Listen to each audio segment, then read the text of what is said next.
IBomma Ravi arrest తర్వాత social మీడియాతో పాటు ఎక్కడ చూసినా పెద్ద ఎత్తున రవి కోసం తీవ్రమైనటువంటి చర్చ జరుగుతున్నటువంటి నేపథ్యం కనిపిస్తోంది.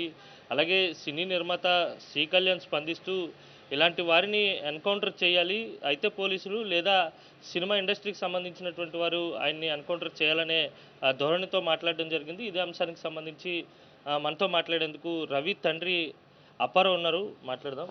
సార్ నమస్తే. మీ అబ్బాయిని ఎన్‌కౌంటర్ చేయాలి అనే విధంగా నిర్మాత మాట్లాడారు. ఏ విధంగా చూడాలి? ఓ తండ్రిగా మీ రెస్పాన్స్ ఏంటి? ఆడెవడండి చెప్పడానికి పోలీసులకి? ఎన్కౌంటర్ ఆడిని ముందు చేయాలి. ఆ సి కళ్యాణ్ నాడు పందిలో బలిసున్నాడు. నేను చూస్తాను కదా ఫోటోలు అవన్నీ. ఆడిని ముందు ఎన్కౌంటర్ చేస్తే ఆ బాధ ఏదో ఆడ నొప్పి వస్తుంది. నన్ను గెలితే నాకేనే వస్తుంది సార్, మీకు గెలితే మీకేనే వస్తుంది కదా. నా కొడుకును అలాగంటే నేను ఊరుకుంటానా? ఆడు మంచోడని నేను అనలేదు, చెడ్డోడు అనలేదు. ఆడి గురించి పోలీసులు చూసుకుంటారు, చట్టం చూసుకుంటుంది. ఈడెవడు చెప్పడానికి? ఆడిని నేను చంపేమని నేను చెప్తున్నాను. చంపేస్తారా పోలీసులు? చంపేమనండి హ్యాపీ. నాకు ఆడిని ఎవడిని, ఆ కొడుకుని కాదు, సి కళ్యాణ్. అది పోలీసులకి చెప్పడానికి ఆవిడెవడు ఏంటండి? ఆడు నాలటోడే. కాకపోతే బ్లాక్ మనీ పెట్టి సినిమాలు తీసుకొని అలాగా ఇంకా డబ్బు సంపాదించేస్తున్నాడు. అడ్డుగా తినేసి పందిలో బలిసిపోయి. రైట్ చెప్పండి. అంటే చాలా సందర్భాల్లో మీ అబ్బాయికి సోషల్ మీడియా వేదికగా చాలా మద్దతు వస్తున్నటువంటి పరిస్థితి కనిపిస్తుంది. చాలామంది రవికి సపోర్ట్‌గా మాట్లాడుతున్నారు. ఏమనిపిస్తుంది? మద్దతు అంటే సార్, డబ్బున్నోడు డబ్బుని కాగితం ముక్కలో చూస్తారు. వాళ్ళకి నచ్చి ఉండదు. ఎంత రేట్ అయినా కాగితాల్లో ఇచ్చేసి వెళ్ళిపోతారు. పేదోడు ఉంటాడు కదా, కూలి చేసుకుంటూ ఉంటాడు. ఆడికి కూడా వెళ్ళాలంటుంది, మానేసుకుంటాడు, వెళ్ళడు. కానీ ఆ భార్య పిల్లలు ఊరుకోరు. నాన్న సినిమాకి తీసుకెళ్ళండి, పిల్లలు తినేస్తారు. తీసుకెళ్ళాలి కదా. తీసుకెళ్ళాలంటే ఆడు కనీసం తీసుకెళ్ళాలంటే సినిమాకి వెళ్ళి వస్తే 1000 రూపాయలు అయిపోతుంది. ఆ 1000 రూపాయలతో 15 రోజులు కాయగూరలు వస్తాయి ఆడికి, పేదవాడు. మరి అదే ఇంట్లో సినిమా చూస్తే ఆడికి లాభం కదా. ఆడ ఆడుకున్న పేదవాడికి ఉన్నటువంటి బాధ ఆడు చెప్తాడు. ఎవరుగా ఆడిది తప్పు, ఆడిది మా కొడుకు తప్పు ఇలాగ అన్నాం. వీడు తప్పు రైట్ కూడా అన్నాం. నేను తప్పు అని రైట్ అని చెప్పాను, పెద్దోడిని కాదు. చట్టం ఉంది కదా, పోలీసులు ఉన్నారు కదా, వాళ్ళు ఎలా చేసుకుంటారు అలా. మనం చట్టాన్ని మనం ఎప్పుడు కూడా ఏం తప్పు మాట అనకూడదు. చట్టం ఎలా చేసుకుంటే అలా చేసుకుంటుంది. కాకపోతే నా చట్టాన్ని రిక్వెస్ట్ ఏంటంటే తప్పు క్షమించి ఆడికి కాకపోతే 2 జలాలు కొట్టైనా సరే వార్నింగ్ ఇచ్చి కొద్దిగా విడిపించమని కోరుకుంటున్నాను. అంటే ఇంకొక సమాచారం వస్తుంది. అరెస్ట్ అయిన తర్వాత మీతో 2, 3 సార్లు రవి మాట్లాడినట్టుగా సమాచారం వస్తుంది. అసలు మీకు కాల్ చేశాడా? మాట్లాడాడా? ఏం మాట్లాడాడు?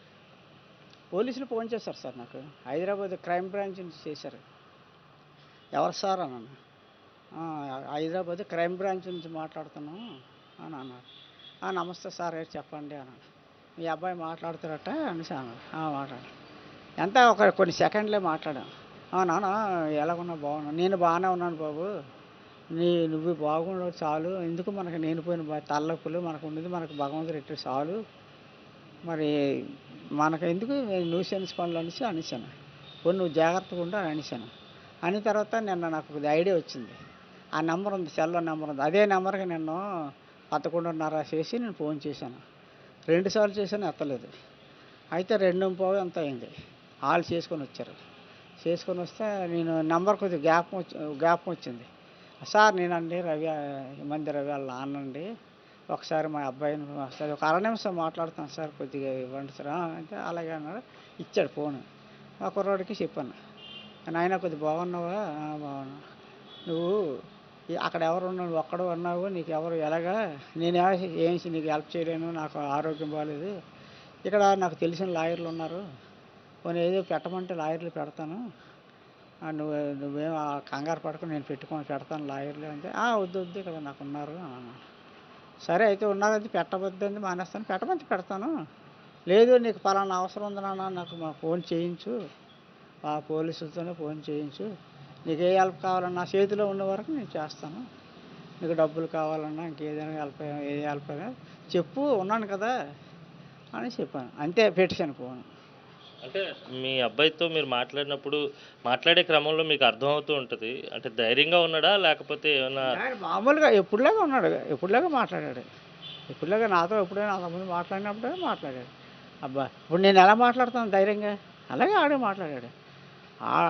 ఎలా జరిగితే అలాగే జరుగుతుంది సార్. ఇప్పుడు భయపడిపోయినంత మాత్రం అవి ఆగిపోవు కదా. ఈ వ్యతిరేకించినంత మాత్రం వాళ్ళు ఏం ఊరుకోరు కదా పోలీసులు. వాళ్ళు చేయవలసిన పని ఏదో చేస్తారు. ఒకసారి దాన్ని మనం తప్పించుకోలేం కదా. ఇప్పుడు ఏదైనా సరే మనం వద్దు అనే కావాలన్నా వచ్చేది కాదు, పోయేదో వచ్చేది కాదు.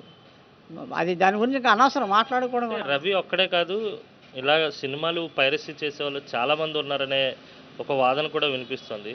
వాళ్ళందరినీ కూడా ఏం చేయాలంటారు? అరెస్ట్ చేయాలంటారా? సేమ్ ఇలాగే రవిలాగే వాళ్ళపై కూడా కేసులు పెట్టాలంటారా? ఏమంటారు? అవన్నీ నాకు తెలియదండి. మీరు చెప్తేనే న్యూస్ చెప్తేనే నాకు తెలుసు కానీ అవన్నీ నాకు తెలియదు. తెలియని దాని గురించి నేను మాట్లాడడం అనవసరం. అవన్నీ పోలీసులు చూసుకుంటారు. అది నా పని కాదు, పోలీసులు చెప్పే పని కాదు నాది. నేను చెప్తే పోలీసులు చేయరు. అంత పెద్దవాడిని నేను కాను. కాబట్టి అది చట్టం ఎలా చేసుకుంటుందో అలా చేసుకుంటుంది. అది ఇది మొత్తం మీద నిర్మాత సి కళ్యాణ్ మాటల పట్ల రవి తండ్రి తీవ్రంగా మండిపడుతున్నారు. ఆయన ఎవరో ఎన్కౌంటర్ చేయమని చెప్పడానికి చట్టం తన పని తాను చేసుకుంటూ వెళ్ళిపోతుంది. చట్టం పరిధిలో ఉన్నటువంటి అంశాలను పోలీసులు చూసుకుంటారు. ఆయన ఎవరో చెప్పడానికి ఎన్కౌంటర్ చేయమని చెప్పి ప్రశ్నిస్తున్నటువంటి పరిస్థితి కనిపిస్తోంది. తిరిగి ఆయన్నే ఎన్కౌంటర్ చేయమని నేను చెప్తే చేసేటువంటి పరిస్థితి ఉంటుందా అని కూడా ఎదురు ప్రశ్నిస్తున్నటువంటి నేపథ్యం కనిపిస్తుంది. అయితే విచారణలో ఉన్నటువంటి రవి కూడా 2-3 సార్లు మాట్లాడినట్టుగా తండ్రి చెప్తున్నారు. అలాగే ధైర్యంగా ఉన్నాడని కూడా చెప్తున్నారు.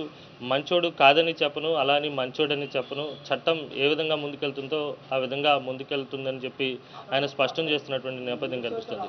వీడియో జర్నలిస్ట్ అప్పలస్తో కలిసి అనిల్, సాక్షి టీవీ, విశాఖ నుంచి.